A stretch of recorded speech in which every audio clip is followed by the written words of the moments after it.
Hello friends, welcome to my channel. आज आपण मानक सहित वेट लॉस ब्रेकफास्ट और डिनर रेसिपी शेयर करी। Broccoli recipe, broccoli paneer vegetable mix fryer recipe जोटा खाइबा को बहुत टेस्टी आ वेट लॉस रे भी बहुत हेल्प करी थाए।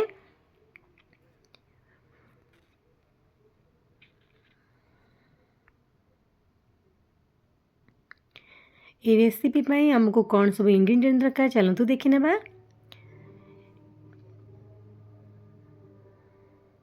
कैप्सिकम, पियाज, ब्रोकली, पनीर, बीन्स, गाजर मु काटिकी सब ये रखी।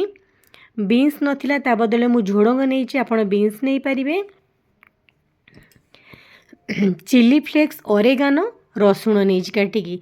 एटा ओरेगानो चिली फ्लेक्स ता टेस्टा को बढ़ी थाए आ रसुण बहुत बढ़िया बास्ना सहित तो फ्लेवर भी बहुत बढ़िया आसी थाए।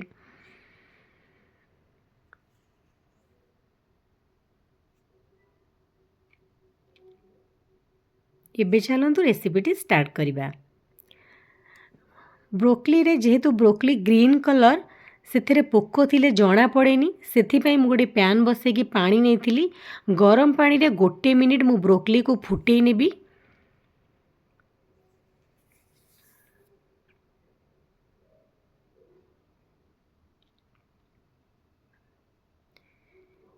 एबे ब्रोकली फुटिलाणी गोटे मिनिट। एबे ताको मु छाणी की काढ़ी नेबी। ग्रीन कलर पोक थिले जना पड़ेनी, से टिके फुटी देले भल। नले गरम पानी रे हल्दी पकेकी गोटे 2 मिनिट रखीदेवे।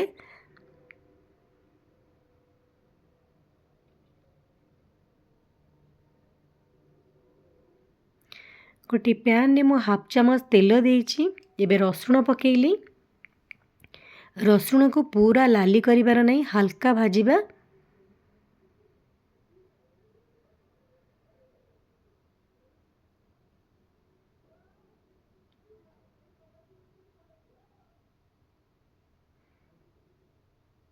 रसुण हल्का भाजी हो गलानी। एबे सेतिरे कैप्सिकम पियाज पकई भाजिबा। कैप्सिकम पियाज हल्का भाजी हो गले अन्य सब वेजिटेबल पकेइबा।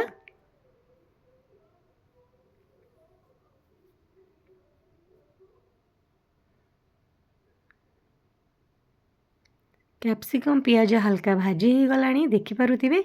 एबे गाजर आउ झोडंग पकेइबा। बीन्स नथिला से मु झोडंग नहीं, आपण एथिरे बीन्स यूज करेंगे, बहुत भल लागिबो। एबे हल्का फ्राए हो गला पर आमे ब्रोकली ऐड करिबा।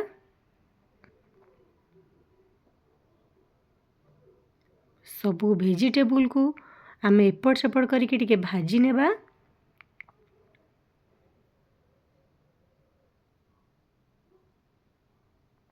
एबे सेते टिके सॉल्ट ऐड करी। सॉल्ट ऐड कर सारा पर कभर कले बहुत पानी पानी अंश बाहर, तो भजाटा एते भल लगे। तो से बिना कभर टिके भाजी देबा। आ गोटे मिनिट एठी मु कभर करके भाजिला पर घोरी देइथिली गोटे मिनिट सिझिबा पई। बेसी सिझी गले भल लागिबनी।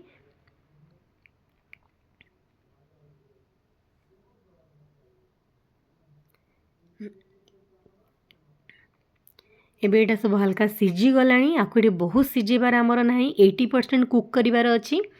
एटा बहुत हेल्दी आउ टेस्टी। एबे मु पनीर ऐड करतिली। पनीर ऐड करके गोटे रु 2 मिनिट आमे भाजी नेबा मीडियम फ्लेम रे।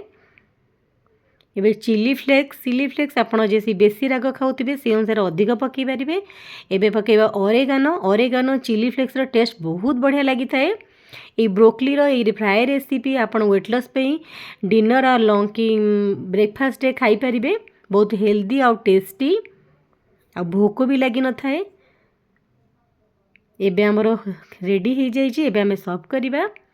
मु गोटे प्लेट रे एठी सर्व कर नेजी। जेतिकी सुंदर देखा जाउची खाइबा को सेतिकी टेस्टी हेची।